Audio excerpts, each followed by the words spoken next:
शिर्डी शहरात बेघर भिक्षेकरींच्या संख्येत मोठ्या प्रमाणावर वाढ होत असल्याने स्थानिक नागरिकांसह साईभक्त भाविकांना मोठ्या प्रमाणावर त्रास सहन करावा लागत होता। भिक्षा प्रतिबंधक कायदा 1959 नुसार भिक्षा मागणी गुन्हा आहे असे असतानाही कारवाईमध्ये सातत्य नसल्याने शिर्डी शहरात मोठ्या प्रमाणावर भिक्षेकरी वाढत असतात।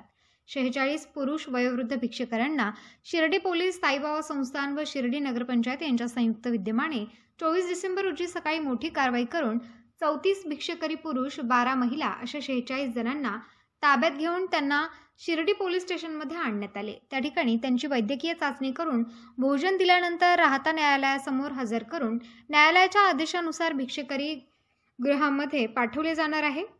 शिर्डी शहरामध्ये काही टोळ्या तर महाराष्ट्रातील विविध रेल्वे स्थानकावर असलेले 75% अपंगत्व असणारे, वजनाने हलके असणारे, पाठीवर घेऊन सहजपणे भिक्षा मागण्यासाठी वापर करता येईल असे भिक्षेकरी शोधून थेट रेल्वेने आणले जाते।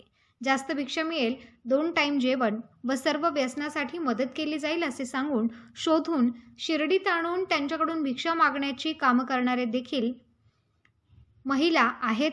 जर कामात कामचुकारपणा केला तर मध्यरात्री चोप देखील दिला जातो। भिक्षा मागताना काही महिला बारीक लक्ष ठेवून असतात। जर मंदिराच्या सुरक्षा रक्षकांनी अटकाव केला तर सामूहिक गोंधळ करत कसा अन्याय होतो हे दाखवण्यात देखील ही मंडळी पटाईत आहेत।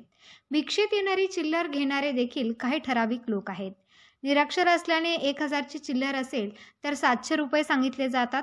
चोरावर मोर होणारे देखील भिक्षेत देखील हात चलाखी करणारे काही महाभाग शिर्डीत आहेत, तर काही या लोकांचे पैसे व्याजाने फिरवणारे देखील अनेक जण आहेत। साईबाबा मंदिर परिसर, भोजनालय, द्वारकामाई, 16 गुंठे परिसर या ठिकाणी काही भिक्षेकरी केविलवाणा चेहरा करून भीक मागतात, तर कोणी पाठीवर झोळीत लेकरू घेऊन मंदिराच्या परिसरात भिक्षा मागत फिरतात, तर काही जण मुलगा आजारी आहे, दवाखान्यात जायचे आहे, आम्ही उपाशी आहोत असे भावनिक संवाद करून भिक्षा मागताना दिसून येतात।